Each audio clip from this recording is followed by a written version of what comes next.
دل کو نور سے بھر دے کر کرم میں خدا، بخش دے ہر خطا رکھ بھرم میں خدا، میں کروں صبح و شام تیری حمد و ثنا، ہے نصیب میرا کہ پیارا رمضان ملا۔ یا رحیم یا رحمان رمضان رمضان، ہم پہ رب کا ہے احسان، رمضان رمضان۔ بسم اللہ الرحمن الرحیم۔ السلام علیکم دوستو، میں فہیم عباس آپ تمام ناظرین کو اب تک ٹیلی ویژن کی رمضان المبارک کی خصوصی نشریات یا رحیم یا رحمان رمضان رمضان میں خوش آمدید کہتا ہوں۔ امید کرتا ہوں کہ آپ تمام دوستوں کے رمضان المبارک کے روزے بڑی خیریت کے ساتھ گزر رہے ہوں گے۔ آج دیکھتے ہی دیکھتے ہم دوسرے عشرے میں اس وقت جو ہے نا روزے گزار رہے ہیں، اور ابھی کچھ دن ہی اور گزریں گے اور پتہ چلے گا کہ دوسرا عشرہ بھی گزر چکا ہے، اور یہ پورا مہینہ ختم ہونے میں کچھ زیادہ وقت رہ نہیں گیا جس حساب سے پچھلے روزے گزرے۔ تو اللہ تعالیٰ ہمیں صحیح معنوں میں عبادتیں کرنے کی توفیق عطا فرمائے اور ہماری ان کوششوں کو اپنی بارگاہ میں قبول فرمائے۔ آج ہم نے اپنے پروگرام میں رمضان المبارک کے دوسرے عشرے سے متعلق بات کرنی ہے کہ اس دوسرے عشرے میں ہم کن کن چیزوں کا خیال رکھیں، وہ عبادتیں جو شاید ہم سے پہلے عشرے میں چھوٹ گئی ہیں ہم دوسرے عشرے میں ان کو کس طرح کریں، اور دوسرے عشرے میں اور کون کون سی ایسی خاص عبادتیں ہیں جو ہمیں کرنی چاہیے، یا ایسے اگر اسلامک ہسٹری میں دیکھا جائے تو ایسے کون سے ایسے واقعات ہیں جن کا ہمیں پتہ ہونا چاہیے رمضان المبارک کے اس بابرکت مہینے میں۔ تو آج اس حوالے سے بات کرنے کے لیے روزہ اور دیگر جو مسائل ہیں رمضان کے، اس پہ بات کرنے کے لیے میرے ساتھ اسٹوڈیو میں موجود ہیں۔ سب سے پہلے میں تعارف کرواؤں گا علامہ دوست علی سعیدی صاحب، آپ کو خوش آمدید۔ السلام علیکم، کیسے ہیں آپ؟ علیکم السلام ورحمۃ اللہ، الحمدللہ، اللہ کا کرم ہے، تو سب اچھا، ماشاء اللہ ماشاء اللہ۔ اور میرے ساتھ دوسرے مہمان ہیں آج پروگرام میں شریک، آپ بھی اسلامک اسکالر ہیں اور ہمارے پروگرام میں اکثر تشریف لاتے ہیں، مختلف ہم نے دینی موضوعات پہ آپ سے بات کی ہے، جناب مفتی محمد امجد چشتی صاحب۔ السلام علیکم، آپ کو خوش آمدید، کیسے ہیں آپ؟ وعلیکم السلام، الحمدللہ ٹھیک، آپ کیسے ہیں؟ الحمدللہ میں بھی بالکل ٹھیک ہوں۔ سر حضرت آپ کی اگر اجازت ہو تو میں مفتی صاحب سے گفتگو کا آغاز کرنا چاہتا ہوں۔ امجد صاحب یہ بتائیے کہ رمضان المبارک کے اس مہینے کو عشروں میں کیوں تقسیم کیا گیا ہے، اور اس حوالے سے کیا ہمیں جو ہے نا وہ تاریخ میں حوالے ملتے ہیں، روشنی ڈالیے گا۔ الحمدللہ رب العالمین والصلاة والسلام علی سید الانبیاء والمرسلین، اما بعد۔ رمضان المبارک کے 3 عشرے جو ہیں یہ حدیث سے ثابت ہیں۔ اللہ کے نبی صلی اللہ علیہ وسلم نے فرمایا، بہت طویل حدیث ہے، اس کا یہ ٹکڑا جو ہے وہ پیش کر رہا ہوں۔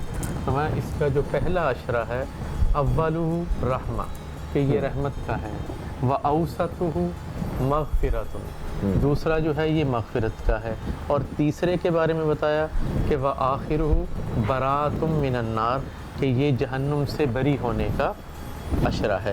اور اس میں عبادات بھی ایسے ہیں۔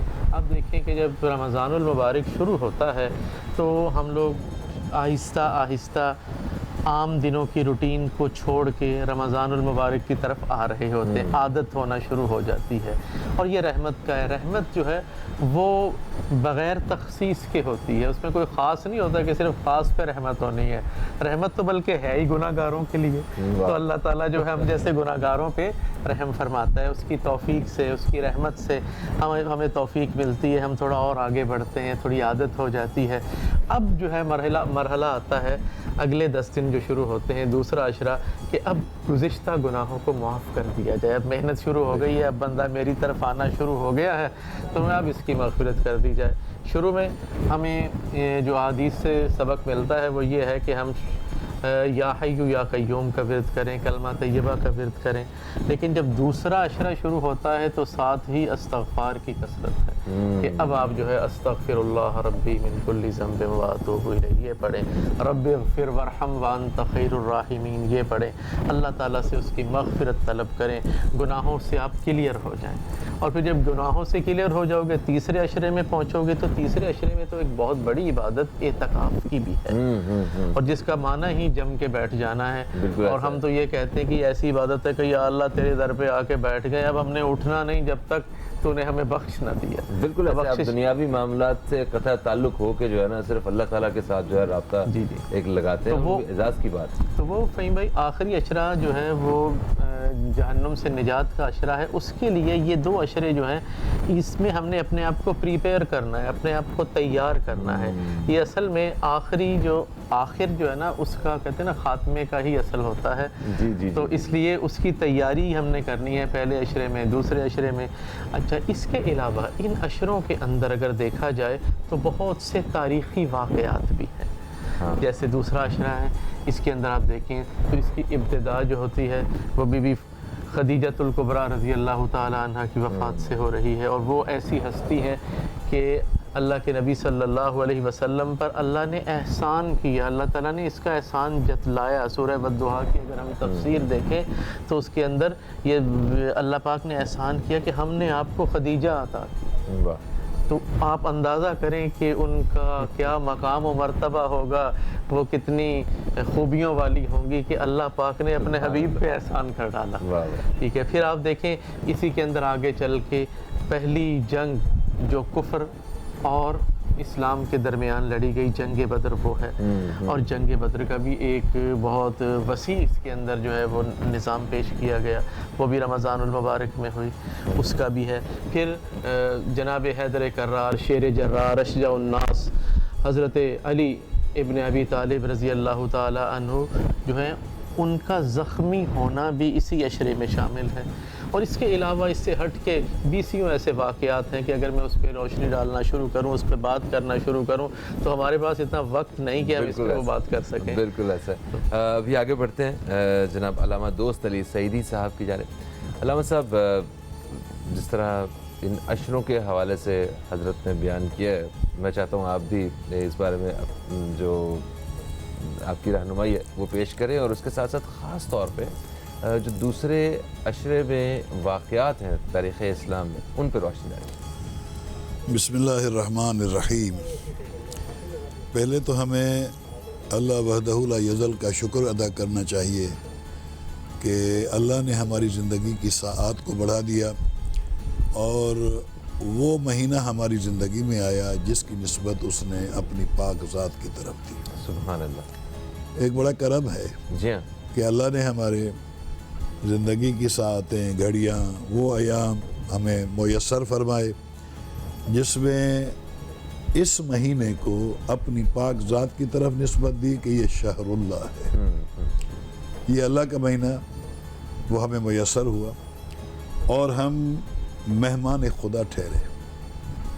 اللہ ہمارا میزبان ہے اور ہم اللہ کے مہمان ہیں۔ سبحان اللہ۔ آپ اندازہ کریں کہ دنیا میں بھی ہر میزبان جو ہے اپنے بساط کے مطابق کوشش کرتا ہے کہ میں اپنے مہمان کی مہمان نوازی، خاطر و تواضع کچھ ایسا کروں جو میرے انداز میں اور میری راضی ہو جائے۔ مثلا آپ اندازہ کریں کہ ایک بندے کی نظر میں یہ جب چیز آتی ہے، آیا وہ خالق نہیں اس چیز میں کہ آپ ہمارے مہمان ہیں؟